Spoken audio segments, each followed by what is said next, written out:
This video will cover identifying difficult subjects and verbs.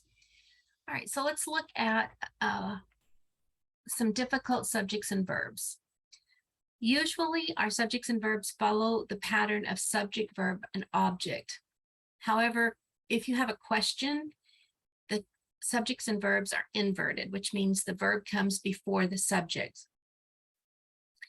The order then becomes verb, subject, object. So turn the question into a statement to identify the subject and the verb. For example, when will you be leaving for the game? Well, you could try to identify the subject and verb in that, and you probably could. But if you flip it around and you make it a statement, you will be leaving for the game when. It moves that when to the back of the sentence. It's still a question.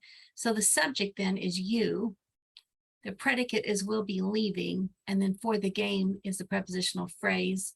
When in this sentence is an interrogative question. All right, let's look at another type, there and here. So for example, when you use the word there, it also inverts the subject and verb into a different order to where the verb comes before the subject. For example, there is your coat on that chair.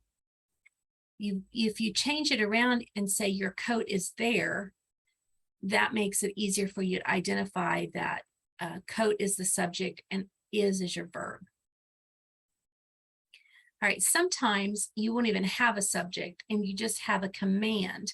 An imperative sentence is the same thing as a command. So this type of sentence, it's assumed that the person to whom the command is given is the subject. For example, close the door. To whom are you speaking? Usually it's an understood you. So the understood you put it in parentheses like this, and you would put it in front if you were writing it to identify it. You would put it in front of your verb, you. I'm sorry, close. All right, so the verb is close. So that's something you need to be aware of. And then one thing you have to really understand is in English language, we combine several clauses to make one sentence. So sometimes we will have a simple sentence, and we'll get into learning that later in this book. We'll have a simple sentence that has one set of subjects and verbs, but we'll also have sentences that can have 3 or 5 different sets of subjects and verbs, and we have to identify all of them. So we have a sentence here, because John works at the university press publishes all of his books. This comma right here is a good indication that there's something on both sides that you need to look for. So if we look at the first, because John works at the university, because we learned is a subordinating conjunction, and that is always a clue for you to look for more than one subject and verb. So John is our subject. Let's make it 1. And works is our predicate in this sentence. Okay, and then we come to the other side of and we know that at the university is a prepositional phrase. We come to the other side of the comma, and we just break this down. The university press publishes all of his books.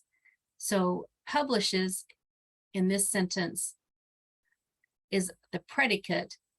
Who or what publishes? It would be the university press. So we would underline that as the subject of the sentence. Okay.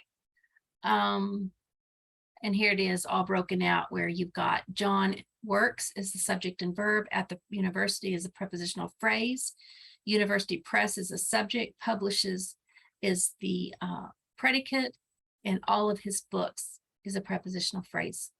All right, the next part, sometimes a phrase will come between your subjects and verb. Some phrases come, let me see. Your request, according to our records, cannot be addressed today. So your subject here is request. The verb, the predicate, is can be addressed.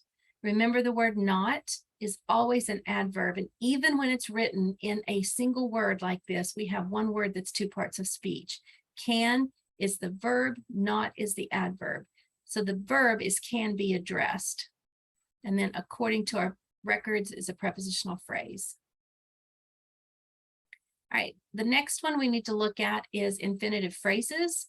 They can come anywhere in a sentence. They come between the subject and the verb. Be careful to identify these with prepositional phrases. For example, your ability to choose a college depends on your research. So to choose a college is describing your ability. The subject is ability. Your predicate is depends. To choose a college is an infinitive phrase describing ability.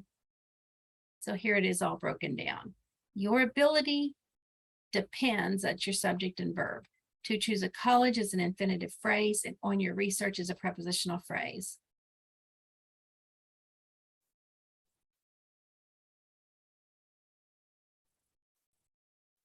All right, the sentence of the predicate often contains multiple words. Be sure to identify the entire verb phrase. For example, the system must be changed immediately. The predicate has 3 words, must be changed. Okay, and that is all for the difficult items of identifying subject and verb. As you work on subject and predicate exercise 1, we'll come back and do a recording over those in just a little while.